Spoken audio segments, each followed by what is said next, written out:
The People WHO Made Miracles Not Known by Everyone, Part 1. 16-year-old teenager changes the national flag.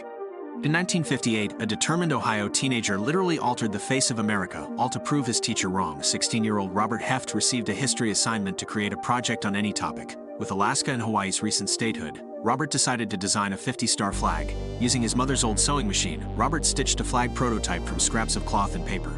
But when Robert proudly presented it to his teacher, she harshly gave him a mediocre B grade. She claimed anyone could make a simple flag. Crushed, Robert complained it deserved an A, but the teacher replied she'd only give him an A+ if he got the president to accept his design as the official 50-star flag. She assumed he'd fail, yet Robert was undeterred. He called the White House relentlessly until his flag proposal landed on President Eisenhower's desk. Among thousands of designs, Eisenhower selected Robert's model to be the new American flag. On July 4, 1960, when the 50-star flag first waved above America, Robert looked on with pride. His ingenious design remains our flag today, and as promised, Robert's skeptical teacher awarded him that hard-won A+ grade.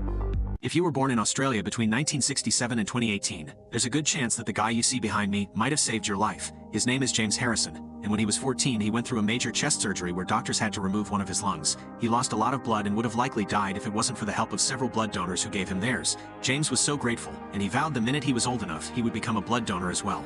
And when he turned 18 he kept his word and started regularly donating. But after around a decade of doing so, scientists suddenly realized that James's blood was actually unique. In fact, James was one of the only people in Australia whose blood contained a rare antibody that could be used to treat Rhesus's disease, which is a deadly disease that affects around 17% of Australia's pregnant women, and was responsible for killing thousands of babies every year before the year 1967. Scientists started immediately using James's blood to create a vaccine. And after being a regular blood donor for over 60 years, James has saved the lives of over 2.4 million babies. He even helped save the life of his own grandchild. James only stopped donating blood in 2018 at the age of 81 because he was no longer allowed to. He's known as the man with the golden arm, and he's an absolute legend. This man is a legend.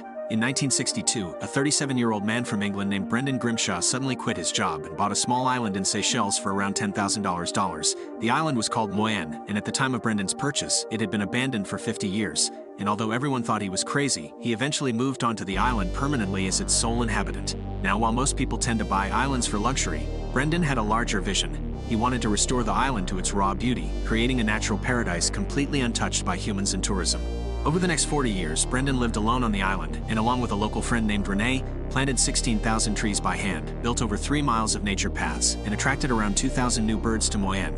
Through breeding, they were also able to introduce 120 giant tortoises to the island, a species that was nearly extinct at the time.